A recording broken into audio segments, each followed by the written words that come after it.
G7 media network మీ digital media భాగస్వామి. Hi hello, నేను మీ journalist గజ శ్రీనివాస్ గౌడ్. ఈరోజు మనతో మాట్లాడడానికి మన ఛానల్కి వచ్చాడు ఐతగోని రాఘవేంద్ర గౌడ్. బీసీ రాజ్యమే మా లక్ష్యం అంటూ మన ముందుకు వస్తున్నాడు.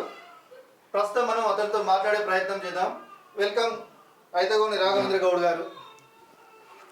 బాగున్నారండి? బాగున్నారా మీరు? చాలా బాగున్నామండి. చెప్పండి శ్రీనివాస్ గారు. బీసీ రాజ్యమే నా లక్ష్యం, మన ఓటు మనకు అధికారం అంటున్నారు. దీని మరి అర్థం ఏందో ఒక్కసారి మనం రాష్ట్ర ప్రజలకు వివరించే మనం ప్రయత్నం చేద్దాం. మీరు ఏమంటారు? తప్పకుండా, ఇది మంచి క్వశ్చన్ కూడా. ఇన్ని రోజులు మనం కూడు కోసం గుడ్డ కోసం అలమటించినాం. అయ్యా మేము పేదరికంలో ఉన్నాం, రేషన్ బియ్యం ఇవ్వమని అడిగినాం. లేకుండా మేము పేదరికంలో ఉన్నాం, 2000 పెన్షన్ ఇవ్వమని అడిగినాం. మేము పేదరికంలో ఉన్నాం, రిజర్వేషన్లు ఇవ్వమని అడుక్కున్నాం. ఇస్తున్నారా? మరి పేదరికం అంటే అసలు అన్నం లేకపోవడాన్ని పేదరికమే అనం. మనం పేదరికం అనేక రకాలుగా అభివర్ణించవచ్చు. అన్నం లేకపోవడం ఒక పేదరికం అయితే, బాగా చదువుకొని మనలాంటి విద్యావంతులు ఉపాధి లేక రోడ్ల మీద ఉండడం ఇంకా నిలువెత్తు పేదరికం. మహిళలకు రక్షణ లేకపోవడం ఒక రకమైన పేదరికం. ఇట్లా చెప్పుకోకపోతే అనేక రకాలైన పేదరికంలో మనం మగ్గుతూ ఉన్నాం. సో ఆ పేదరికం నుంచి బయటపడాలంటే ఏం కావాలి? ఫర్ ఎగ్జాంపుల్ నీకేం కావాలి? పేదరికం నుంచి బయటపడాలంటే పని కావాలి. ఎవరు ఇవ్వాలి పని? మరి మన కుటుంబ పెద్ద ఎవరైతే ఉంటారో మన తల్లి తండ్రి ఇస్తారు. ఇక్కడ ఇది మన రాష్ట్రం, ఇది మన రాజ్యం. మన రాజ్యానికి రాష్ట్రానికి తండ్రి లాంటి వాడు ఎవరంటే ఒక ముఖ్యమంత్రి. ముఖ్యమంత్రి అంటే ప్రభుత్వం ఇవ్వాలి. ప్రభుత్వం ఎన్నుకుంటాం కాబట్టి వాళ్ళు డిసిషన్ తీసుకోవాలి, నిరుద్యోగ సమస్యను ప్రారంభోడాలి, ఎకానమికల్గా వాళ్ళని డెవలప్ చేయాలని అనుకోవాలి. అనుకుంటురా? మరి ఎందుకు అనుకుంటలేరంటే మనం ఓటేస్తున్నాం, ఎవరికో అధికారం అప్పచెప్తా ఉన్నాం కాబట్టి వాడు ఎందుకు ఆలోచిస్తాడు మన గురించి? మన ఓటు మన అధికారం కోసం వేసుకోవాలి. ఇకపై మనలాంటి యువత ముందుకు రావాలి, రాజకీయ రంగంలో రాణించాలంటే ఈ కాన్సెప్ట్ని తీసుకెళ్ళాలి. మన ఓటు మనం వేసుకోవాలి. ఇక్కడ ఏంది సార్ అంటే ఇప్పుడు బీసీ ఆత్మగర్జన సభ, ఈ సభ బీసీ రాజ్యాధికార వేదిక ఆధ్వర్యంలో మీరు నడిపించబోతున్నారు. అసలు ఈ సభ యొక్క ఉద్దేశం ఏంది? అసలు బీసీ రాజ్యాధికార వేదిక ఈ యొక్క ప్లాట్ఫామ్ కాన్సెప్ట్ ఏంది? ఈ సభ కూడా ఎందుకు చేస్తూ ఉన్నామంటే రాజ్యాధికారం రావాలంటే జనాలను కదిలించాలంటే ఏం చేయాలి? ఎట్ ఏ టైం పంపింగ్ చేయాలి. మన కాన్సెప్ట్ని ఎట్ ఏ టైం మనం 1000 మందికి రీచ్ అయ్యే విధంగా మనం కృషి చేయాలంటే ఏం చేయాలి? నువ్వు నేను మైకులు పట్టుకోనో యూట్యూబ్ల ముందు మాట్లాడుతూ 20,000 మంది 30,000 మందికి పోతుంది ఒక్కరం మాట్లాడితే. ఈ సభ ముఖ్య ఉద్దేశం ఏంటంటే అందరినీ భాగస్వామ్యం చేయాలి. దాని సోషల్ మీడియా కావచ్చు, ప్రింట్ కావచ్చు, ఎలక్ట్రానిక్ మీడియా కావచ్చు, ముఖ్య నేతలను కావచ్చు, కరుడు కట్టిన మనలాంటి నికార్స్గా పనిచేసే బీసీ లీడర్లు కావచ్చు, అందరిని ఒకే దగ్గర కలపాలంటే ఏం కావాలి? ఒక మాస్ మీటింగ్లు కావాలి. అయితే మీరు పంపింగ్ చేయాలని అంటున్నారు. మీరు ఈరోజు బీసీ రాజ్యాధికార వేదిక ఆధ్వర్యంలో బీసీ ఆత్మ గర్జన సభ నిర్వహించబోతున్నారు. 4వ తారీఖు ఏప్రిల్ నెల 2026వ సంవత్సరం. అసలు 4 దశాబ్దాల పైగా ఎంతోమంది బీసీ నాయకులు ఎన్నో పోరాటాలు చేసిర్రు, ఇంకా చేస్తూనే ఉన్నారు. ఆర్ కృష్ణయ్య లాంటి వారు కావచ్చు, విజిఆర్ నారగోని లాంటి వారు కావచ్చు, జాజుల శ్రీనివాస్ లాంటి వారు కావచ్చు, ఇట్లా చెప్పుకుంటూ పోతే ఎంతోమంది బీసీ నాయకులు వాళ్ళ రిజర్వేషన్స్ కొరకు కావచ్చు, సప్లాన్స్ కొరకు కావచ్చు, రాజ్యాధికారం కొరకు కావచ్చు, ఎంతోమంది ఎన్నో పోరాటాలు ఇంకా ప్రస్తుతం చేస్తూనే ఉన్నారు. మీరు ఏ విధమైనటువంటి యొక్క ఉద్యమం చేయబోతున్నారు? ఒకసారి వివరించే ప్రయత్నం చేయండి. ఇక్కడైనా అందరికీ కూడా వాళ్ళంతా మహానుభావులు చేతులు జోడించి నమస్కరిస్తాం. విజిఆర్ కావచ్చు, మన బీసీల పెద్ద ఆర్ కృష్ణ కావచ్చు. అప్పుడు ఒక 40 ఏళ్ల క్రితం దేని మీద ఉండే పోరాటం? ఆకలి మీద ఉండే. అంటే ఆకలిని ముందు అరెస్ట్ చేయాలంటే ఏం కావాలి? వాళ్ళకు ఉపాధి కావాలంటే చదువుకోవాలి.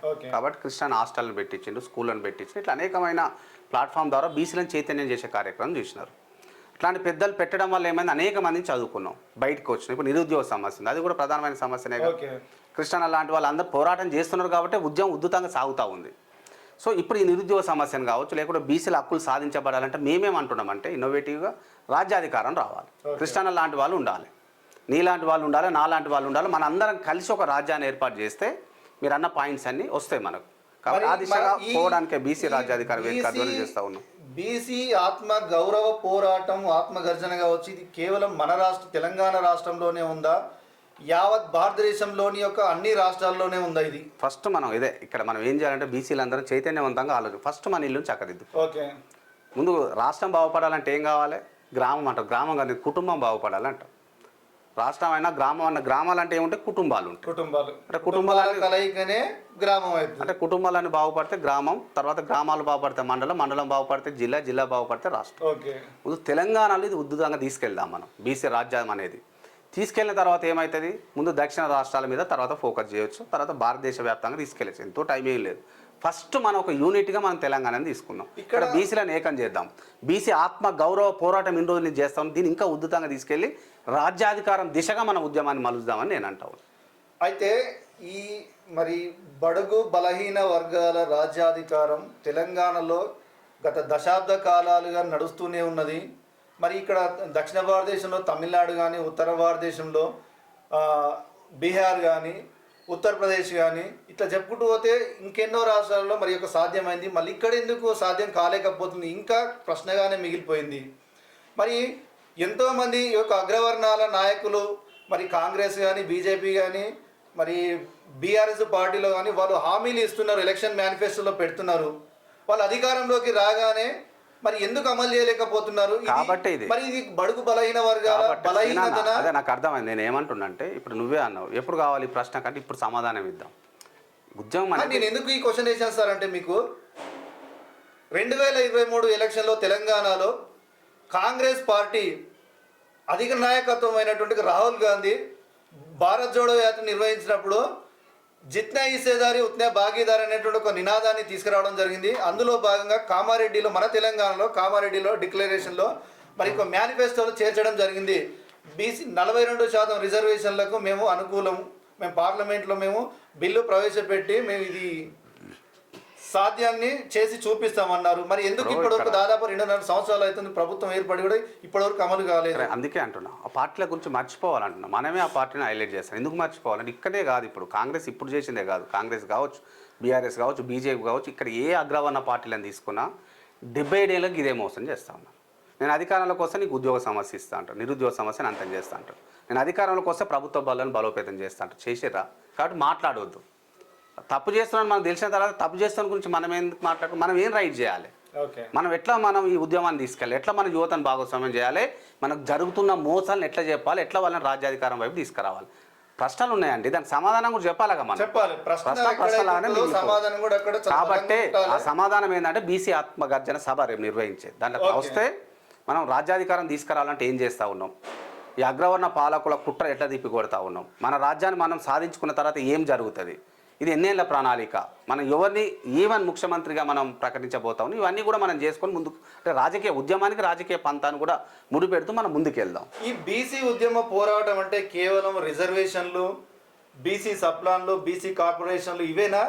ఇంకేదైనా మీరు యొక్క వాటితో పాటు వేదిక ద్వారా ఇంకేదైనా ఉందా? అవన్నీ నడుస్తూనే ఉన్నాయి కదా. మనం అందుకే నూతనంగా ఓన్లీ ఒకటే కాన్సెప్ట్ పెట్టిన రాజ్యాధికారం, బీసీ పొలిటికల్ పవర్ అంటాం ఇంగ్లీష్లో చెప్పాలంటే. పొలిటికల్ పవర్ సాధించినప్పుడు మాత్రమే ఇప్పుడు మీరు అడిగిన అన్నిటి సమస్యలు మనకు అంతం కావాలన్నా, మన బతుకులు మారాలన్నా, మన పిల్లలు కావచ్చు, మన మనవాళ్ళు కావచ్చు, ఇన్ని తరాలు మనం ఆగమైనాం. మన తాత, మన తండ్రి మనం ఆగమైపోయినాం. మన పిల్లలు ఆగం కావద్దుగా, మన మనవాళ్ళు ఆగం కావాలి అంటే వచ్చే భవిష్యత్ తరాలు ఆగం కావద్దు అనుకుంటే రాజ్యాధికారం మనకు చేతబూనాలే, రాజ్యాన్ని మనం తీసుకోవాలి, మన బతుకులు మార్చుకోవాలంటా ఉన్నాం. అందుకే ఎల్బీ నగర్ పరిధిలోని పల్లవి గార్డెన్స్లో చాలా అట్టహాసంగా బీసీ ఆత్మగర్జన పేరుతో ఈ బీసీ రాజ్యాధికార వేదిక ఆర్జీ మీడియా సౌజన్యంతో నిర్వహిస్తూ ఉన్నాం. దీనికి పెద్ద ఎత్తున అందరూ ఎల్బీ నగర్ కావచ్చు, హైత్ నగర్ కావచ్చు, దిల్సుఖ్నగర్ కావచ్చు, లేకపోతే హైదరాబాదు రంగారెడ్డి ప్రాంత వాసులతో పాటు బీసీలతో పాటు అంతా రాష్ట్ర వ్యాప్తంగా ఉన్న బీసీలంతా తరలి రావాలి. ఇక్కడ మీటింగ్లు అంటే అంతరాలు ఉండే మీటింగ్ కాదండి ఇది. మనం ఒక దగ్గర కూర్చొని మనం రాజ్యం రావాలంటే ఏం చేయాలి, మన ఓటాకును ఎట్లా వినియోగించబడాలి, పిల్లల్ని కూడా అడుగుదాం ఓటాకు ఎందుకు అయ్యారు. ఇక్కడ సార్ ప్రధానంగా ఇప్పుడు మరి యొక్క యావత్ భారతదేశంలోనే కానీ మళ్ళీ కేవలం ఓన్లీ మన యొక్క తెలంగాణ రాష్ట్రం తీసుకుంటే దాదాపు 85 నుంచి 90% వరకు మరి యొక్క బీసీలు అంటే ఇక్కడ కేవలం గౌడ్సు, యాదవ్స్, మున్నూరు కాపులు, పద్మశాలీసే కాకుండా సామాజికంగా వెనుకబడినటువంటి లంబాడీసే కావచ్చు, చెంచులే కావచ్చు, యానాదిలే కావచ్చు, ఇక్కడ మాదిగ కులాలే కావచ్చు, మైనారిటీలే కావచ్చు. సో ఆనాడు ఉన్నటువంటి ఒక పరిస్థితులను బట్టి, యొక్క సామాజిక పరిస్థితులను బట్టి ఒక బీసీలుగా మరి యొక్క పరిగణించారు.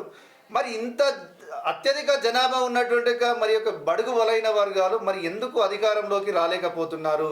ఎందుకంటే మన ఓటు మన అధికారం, మన ఓటు మన అధికారం అంటున్నారు, చెప్పుకుంటూ పోతూనే ఉన్నారు. కానీ మరి యొక్క అగ్రవర్ణాలు మీరు చెప్పుకుంటూనే ఉండండి, మేము చేసుకుంటూనే ఉంటాం అంటున్నారు. కానీ ఇది ఎందుకు సాధ్యం కాలేకపోతే? ఇప్పుడు సాధ్యం అవుతుంది. ఎందుకు సాధ్యం కాలేదంటే గతం ఇంతకుముందు చెప్పాను నేను, ఆర్థిక వెనుకబడతనం కావచ్చు, మనం నిజంగా ఆర్థిక అసమానతలు కావచ్చు, మనం ఇళ్ళకెళ్ళి బయటికి రావాలంటే జేబులో 2 రూపాయలు ఉండాలిగా, ఇవన్నీ సమస్యలు ఉండే. ఇప్పుడు ఆ సమస్యలు లేవు.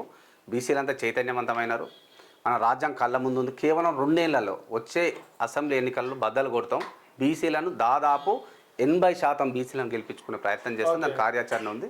దాని డీటెయిల్గా మనము మీటింగ్లో మాట్లాడుకుంటే బెటర్, సభలో మాట్లాడదాం. సార్ ఇంకొక ఫైనల్ ఒక క్వశ్చన్ ఏంటంటే, ఇప్పుడు మనం స్వతంత్ర పోరాటం చూడలేదు. మనం దాదాపుగా 78 సంవత్సరాలకు ముందు జరిగినటువంటి ఒక పోరాటం మనం చూడలేదు. మనం కేవలం చూసింది ఏంటంటే ఒక తెలంగాణ స్వరాష్ట్ర ఉద్యమ పోరాటం చూసినాము.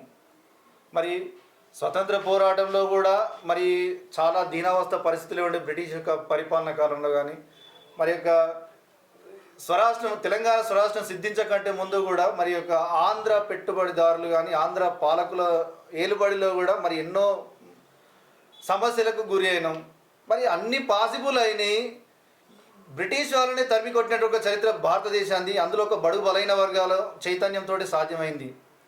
అదేవిధంగా తీసుకుంటే తెలంగాణ స్వరాష్ట్ర ఉద్యమం ఆంధ్ర ఏలుబడిలో చాలా బలంగా ఉండే అట్లాంటి యొక్క పాలకులోనే మరి తరిమి కొట్టినటువంటి తెలంగాణ బడుగు బలైన వర్గాలది చరిత్ర ఉంది. మరి అంతకంటే ముందు కూడా చూసుకుంటే మరి యొక్క తెలంగాణ సాయుధ పోరాటం ఉంది. మరి భారతదేశానికి తెలంగాణ ఒక పెద్ద పోరాట చరిత్ర ఉన్నటువంటి ఒక ఈ గడ్డ, తెలంగాణ గడ్డ, మరి రాజ్యాన్ని ఎందుకు సాధించలేకపోతుంది అనేటువంటిది చాలా ప్రశ్నార్థకమైనటువంటి ఒక ప్రశ్న. మీరు ఒక్కసారి మీరు దీని ఇప్పుడు మనం చెప్తున్నాం బహుజనులం అంటాం. ఎక్కువ మంది ఉన్నోళ్ళం అంతా బహుజనులం. మనమే 90% ఉన్నాం. మీరు అన్నట్టుగా స్వాతంత్రాన్ని గుంజుకున్నాం. ఎవరు ఇయ్యలే. ఎందుకంటే మనం ఏకమైనాం. అప్పుడున్న పరిస్థితి ఏంది, స్వాతంత్రం రావాలి. బీసీ, ఎస్సీ, ఎస్టీ, బీసీ ఉద్యమాలు లేదు. మన ఎగ్జిస్టెన్స్ కావాలి. పరాయి పాలన నుంచి మన భారతావనిని బయటికి తీసుకురావాలి. కాబట్టి ఆ ఉద్యమం చేసినాం, సక్సెస్ అయింది. తర్వాత మనకు తెలివి వచ్చిన తర్వాత తెలంగాణలో వెనుకబడి తరానికి గురైందని మనం భావించినాం. మళ్ళీ మనంతా ఎస్సీ, ఎస్టీ, బీసీ మైనార్టీలమంతా ఒక గుద్దునం తెచ్చుకున్నాం. ఓకే, ఇప్పుడున్న ఉద్యమం బీసీ ఉద్యమమే. అది తెచ్చుకోమా, ఇక తెచ్చుకుంటాం. ఆ రెండే సాధించినప్పుడు ఇది చాలా అల్కగా అవుతుంది. మన ఓటే అప్పుడంటే మనం ప్రాణ త్యాగం చేయాల్సి వచ్చింది. ఇప్పుడు ఏ త్యాగాలు అవసరం లేదు. ఒక ఓటు వేసుకుంటే చాలు. దాని వైపుగా మనం తీసుకెళ్తాం. ఖచ్చితంగా మన రాజ్యం వస్తుంది త్వరలో. మళ్ళీ మీకు కూడా ఇంటర్వ్యూ ఇస్తాం. మళ్ళీ చివరిగా సార్, ఈ బీసీ రాజ్యాధికార వేదిక ఆధ్వర్యంలో జరగబోయే బీసీ ఆత్మగర్జన సభ యొక్క నినాదం ఏంటిది? బీసీ ఆత్మగర్జన సభ కావచ్చు, బీసీ రాజ్యాధికార వేదిక కావచ్చు, ఇదే కాదండి మనందరి నినాదం ఏకైక నిదం పొలిటికల్ పవర్. ఏకైక నినాదంతో మనం కదం తొక్కాలి. మరి మన రాజ్యాన్ని మనం సాధించుకోవాలి. దీనికి యువత కావచ్చు, మహిళలు కావచ్చు, పెద్దన్నలు కావచ్చు, అందరూ 99% ఉన్న బీసీలం అంటే ఎస్సీ, ఎస్టీ, మైనార్టీ, బీసీ అగ్రవర్ణ పేదలంతా కలిసి వస్తారన్న నమ్మకం ఉంది. త్వరలో మనం బీసీ రాజ్యాన్ని సాధించుకున్నాం.